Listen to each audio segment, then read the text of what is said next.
Hello, everyone. Welcome back to my channel. Today, I have another special guest, and for a change, it is not a woman, it is a man, and his name is Tinashe Tizzie Basa. His nickname is Tizzie, right? Yes, you Yes, got that guys. right. Guys, if you're one of those women who say, there are no good men out there, I have brought a good man today, a man who will leave you inspired and believing that there are still great men out there. So, welcome to Tinashe. Thank you so much for having me here. Oh, I actually think it's an honor. Like, just knowing your story, I'm inspired to be one of the people who get to interview you. So, just a bit of a backstory. Tinashe is the co-founder of Zimkids Center for more than 300 orphans. Like, wow. For me, I was like, wow, for a guy to be doing this really shows that it's not just about the women. We always like to say it's about the women, but there are men out there doing great things. And he's also started TZ Studios, and we'll be talking about that as we go on in the video. To start off, I want you to tell us a little about yourself. Tell us about how it was for you growing up. All right, because my history is pretty long, but I'll make it shorter because otherwise we can spend 3 days talking about it. Sure. Just tell us a Right. little bit about it. Mm-hmm. Yeah. So Tinashe Basa was born in Chegutu. That's Mm-hmm. where I grew up in Chegutu, and unfortunately my parents separated. When I was they say 3 years or so, or 2 or 3 years, I'm not so sure, since I was very little to understand. Mm-hmm. So we were two in our family. I have an older sister. So my mom Okay. left, and then I was left with my dad, and my dad had a job, and so he used to lock me and my sister in a room, and then he goes Mm-hmm. to work and comes back.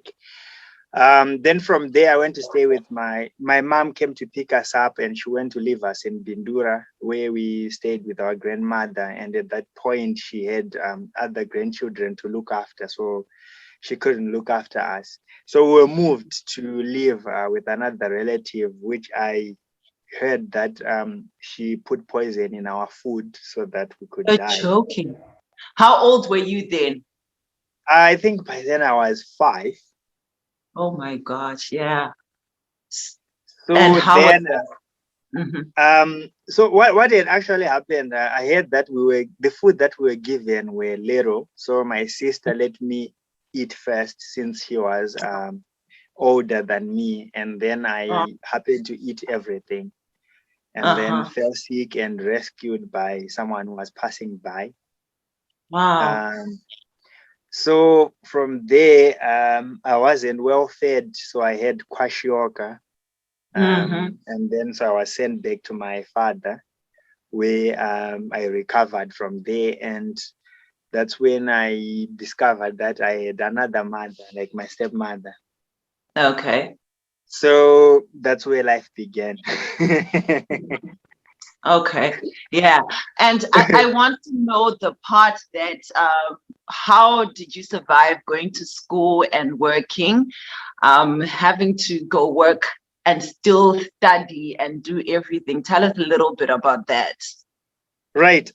So it used to be, because sometimes I would go to my father and say, okay, I don't have a book. And then you would say, well, since you see, because by that time we were five. We were five. There were my cousins that we were staying with. Then you will say, well, I cannot afford. And then just Mhm, next door from where we were staying, there was a farm.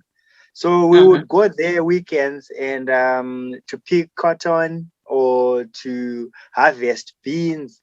And then we mhm, get paid that little bit of money, and then we go buy books, or if you need a book, or if you need a pen or a pencil. Then from there, I went to where I was going. The school was very far, like I was going 18 kilometers to and 18 kilometers back. Um, How were you So getting there? yeah, I would go like walking. Like I would What? plan if let's say I feel like running that day when I'm feeling myself. So I would probably Wow. leave at I would leave at 6. Um Hey. then I just go running, and then because school we would get there at 8 o'clock. We would start school at 8 o'clock. So at Mm-hmm. least when I would get there at 7:30. Then I get time to freshen up, you know. Mm-hmm. Um, yeah. So while going to that school, it was difficult. There was no those little jobs where I could go to. So at that time, I would find teachers. There were teachers which I was very close to who understood me better. So they would Okay. say to me, let's help you out. What do you need? And then if I'm missing this textbook, they would give me.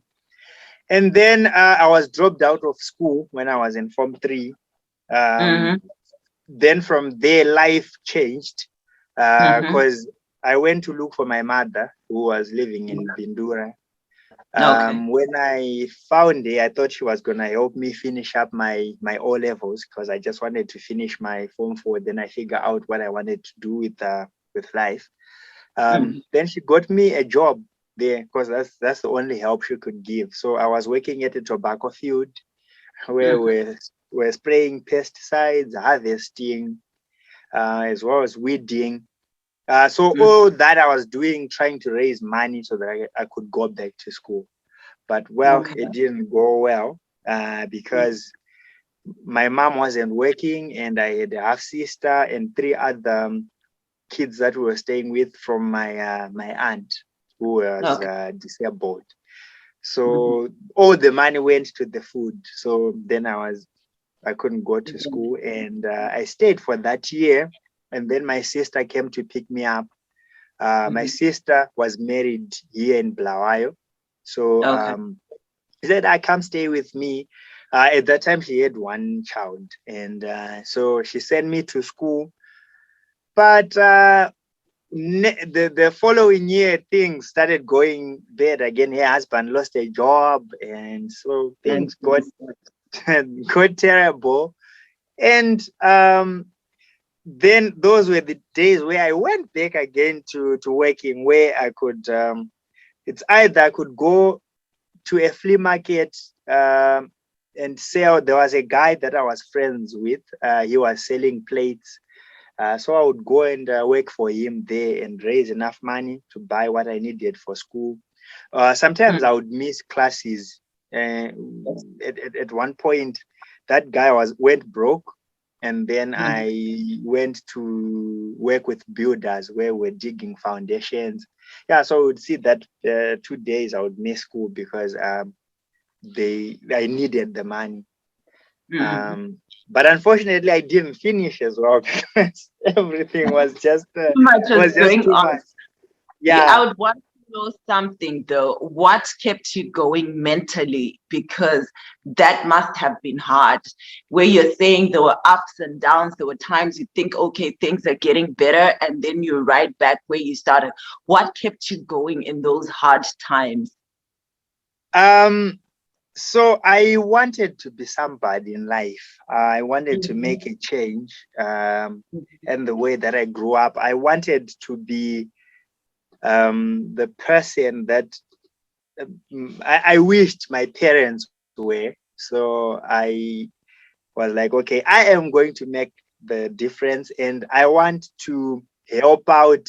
There are kids that will grow up in these same situations, and they will need someone who can understand, who can be there for them, who can lead them the way. Because a lot of times you might find out that when you look at the motivational speakers, some of them, it's something that was read somewhere. They've learned, they've gone through school to understand certain things.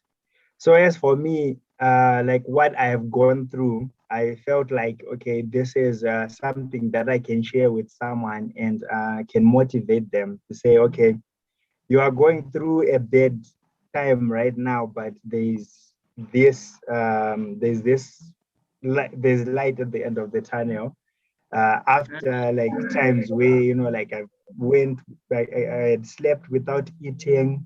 I have gone for, like, you try to do something, it doesn't work out, and then I've got done illegal gold panning, trying to do that. But then when I look at where I am today, you know, I can say, you see, you know, things can work out. As long as you believe in yourself, you can get somewhere. Yeah, yeah, that is very encouraging because a lot of young people, like I was watching a few videos recently of how some are now taking crystal meth because they're saying they're idle and they're trying to numb their pain.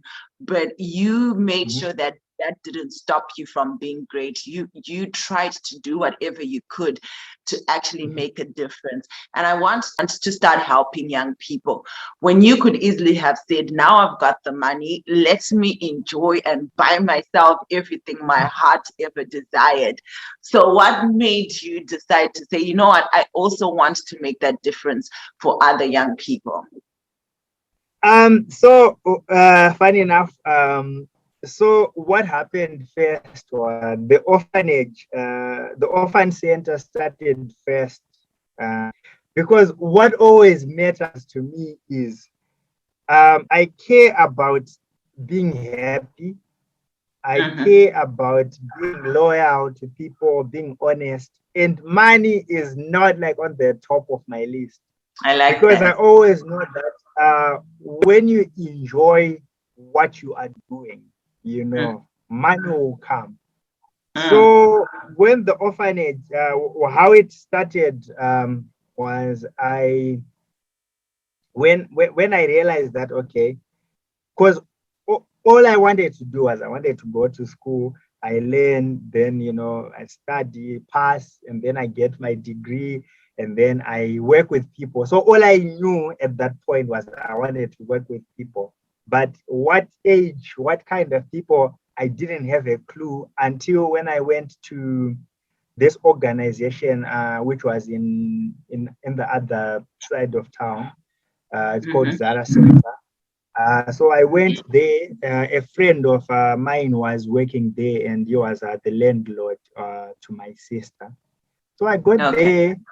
There was a library, so I wanted to study for myself so that I can, since I was like, okay, school failed, yeah, so let me supplement, and then I can be able to write my exams and see what's next. And then while I was there, first day, I'm seeing little kids coming through into the library. They are trying to read. Some they had homeworks. That's when, you know, that thing came to me. I was like, okay, this is Oh. so cool. What if I can start reading to these kids, helping Mm. them with the homeworks? I was very good in my classes. So I was like, okay, this is something that I can do with my life. And I found joy in it. So then I started reading. I started helping them homework. So you find that every day they will come with a problem. I need to do this. I can't figure it out, and then I work with them, and then like in a week, I ended up saying to the director, "Can I volunteer here because I'm finding my happiness in what I'm doing in helping out?" And then the Mhm. director said, "Ah, cool, you can join." So after I joined, I stayed for like a week, and then I was seeing this white guy passing by. I was like, I would like to get to know this white guy. He seems interesting. So that was Dennis Gebori, the founder of Zimkids. So Oh, while I was while I was trying to build the confidence to talk to him, he started. He came by. He was like, you know, I always swing by this lab. I always pass by this library, and I see you with the kids having fun. I would like to get to know more about you. Do you mind coming along with me? At mhm. that time, he was doing toy competition in 15 neighborhoods of Wow. Blawayo, Mhm. working with orphans and all that. So yeah, I took a ride with him, and then we started getting to know each other. And then we later on we ended up deciding to focus in one neighborhood, which is in Pumula, where Zimkids is. Wow. So Wow. they, Wow. that was in, so when we decided to settle and say, this is what we want, that was in 2009, and then we registered it. And then he said to me, you are the perfect candidate to be the director of this place. I was like, oh, Wow. that's great. So, but for me, it wasn't about the position. It was about the impact I can make, the difference that I can make, because I had gone through a lot. I've tried the drugs, by the way. I've tried Yeah. to smoke marijuana. And first Mhm. day when I smoked marijuana, like I smoked at night, and I had like terrible dreams, like things that happened, that it was one of the horrible nights. You The thought you second were. the second time I hallucinated big time. I Ooh. I was I was in the I was in the woods. So I decided, okay, let me try one joint alone. So I had that one joint when I was all by myself. There was Uh-huh. no cows. I'm so sure I can guarantee you there were no cows. There was no train passing by, but I saw a train. I saw cows coming after me. Then I was like, okay, this is a sign that I should not do this. And I even tried to drink alcohol. I remember I drank one bottle of skippers Mm-hmm. undiluted. Mm-hmm. And I went to the growth point. I was in rural areas. I got so drunk. And so my cousins gave me some other kinds of alcohol. And I was so drunk that when I was walking back home, I was passing through a river. And Mm-hmm. when I looked at the river, I saw a bed. You know, like when I talk about it, it looks like a movie or like I'm making it up, but that is actually what happened. And then Mm. I was like, okay, this is not for me. And this is taking me away from From what? my purpose in life, Yeah. because Yeah. I always believe that there's a purpose, in life. Yes. True. True. And I want to ask you something. When you Mhm, were doing the drugs and the drinking, were mhm. you trying to numb any type of pain? Like what led you there? Because most of the times we think men don't have issues. Like, we're all told in our culture, be strong, men, and I feel like sometimes that puts a lot of pressure on men. Maybe help us to understand when it comes to mental health, the importance of men also taking care of themselves. I was feeling like I'm a failure at that time. Yeah. Um, and I had lost it. I thought, okay, life is not gonna go the way that I wanted. Okay, so because at first, so it's the alcohol that started when I was dropped out of school, and then I went to find my mom, and then my mom found me a job. So Mm, all that, I was like, okay, maybe that's the life that I'm supposed to live. mm-hmm, So I was like, I had all these dreams, and mm, then I felt like, oh, the dreams are gone. So what else can I do? And at the same time, I was angry. mm, Um, my father who had dropped me out of school. So yeah, mm-hmm. so all that was going on. So I was like, maybe let me have alcohol. And then the alcohol, I realized that it was just, yeah, numbing the pain. And it led me into more problems, because when I slept in the river, I there were some thugs which came, or they came by, they beat me up. Because when I woke up, I was in pain, and I spent 2 weeks really sick. Like I was like, I couldn't eat, like I couldn't do anything. So I realized that that would have costed my life, Yeah. or I would have been injured badly, that I wouldn't be able to be as fit as I am today and Mm. do a lot of what I have done. Wow. Wow. That is I like how real you are, because these are some of the things we never talk about. I always say a lot of us are moving around wearing masks because we just don't have the ability to be vulnerable, to actually say, I need help. And you actually saying that will help so many people to understand we all have bad days, but it's also deciding that on those bad days, I'm not going to try something that will not even help me at the end of the day. Like, it numbs your pain for a minute, but it just adds on to the problems, like you are saying. And I want you to help me with something so that you can encourage people, because I'm a coach and I meet so many people in bad situations. And I'll be like, let's work together to change a situation. But people Right. have excuses. My background, this and that. My life is tough. And you just sharing your story shows me that the choice is yours. You have the ability to change your life by just what you think about yourself. And I want you to encourage other young people who are probably saying right now, you know what, Tinashe, I've done a degree, it's not working, or I've tried to look for a job, it's not working, or like you, I have an absent father, I have a mother I had issues with. What do I do? You know, so maybe tell us a bit of the motivational speaking you talked about. um, so the other part of it. So what I would say first is my upbringing brought up this person that I am today. That's number one.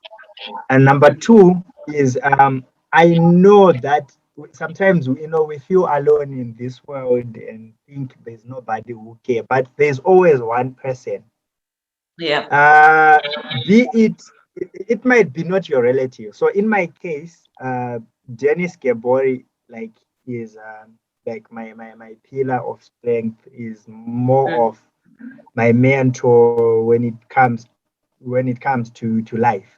Because after I was talking to him about this issue, like what I went through in life, and then he says, I'm surprised that you are not even doing all this alcohol or smoking, and you are still keeping on moving, wanting to do what you want. So what I can tell you is build more of confidence, be yourself, think of yourself. When you think about other people, yes, think of yourself as well, to say, who am I? Find yourself. What do you want, like, in your life? Because a lot of times we might think, so in my case, I'm not saying education is bad. It's good to be educated. It's like I mean, it can open a lot of doors, but at the same time, there are people that, education might not be their key. If there's something that you believe, be it a sport, be it selling something, if you believe in that, I think that can take you somewhere. So for me, I believed in myself that I can be a leader. With what I've gone through, I can inspire other kids, and together we can build something beautiful that can change the world. In that time, that's when I got to learn as well that sometimes it's not all about uh, growing the girl child, but it's about, if possible, resources can allow, we can grow both, so that they know how to treat other people. So I've learned it through that okay, this is not a good thing to do to this particular person. This would hurt their feelings if I'm to put myself in their shoes. So it all came into that one basket for me, where I said, okay, I should believe in myself, so I shouldn't do bad things. If I'm to say, all right, all this pain that was happening, if I'm to do the same thing to the other person, how would they feel? They would feel bad. So what if I'm the one to give them, like, some joy? If I'm the one to give them a smile, if someone wants to commit suicide and I tell them something that, oh, there's someone who loves you, or I tell them, I love you so much, that can change the way they think. So I think, believing in yourself, and then if you have someone that you can trust, that you can talk to, I think that would go a long way. Mm. Thank you so much, Tinashe. Those are really wise words. And I will definitely be coming back to you because I also want us to talk about Tizzie Studios and the difference you're making. In brief, I will tell you that Tinashe has started Tizzie Studios to help young people by using the money that he makes there with the orphanage and the kids center, right, Tinashe? Maybe you can tell us a little bit about that before we end, but I'd love for you to share in detail. So I'm going to call you back so people understand the work you're doing. What I love about you is you are going to show other young boys, like you were saying, we're always looking at the girl child. And I would really want other boys to watch and see that you are making a difference. It's not every man out there who's out with, playing with women and just drinking and living an aimless life. You're actually proving there are great men out there. So I would want you to come back if that is okay with you. And we do more on this and also talk about mental health issues because you're working with young people and you'll be able to help people to know the struggles that young people have. Is that okay with you? That's perfect with me. That is great, guys.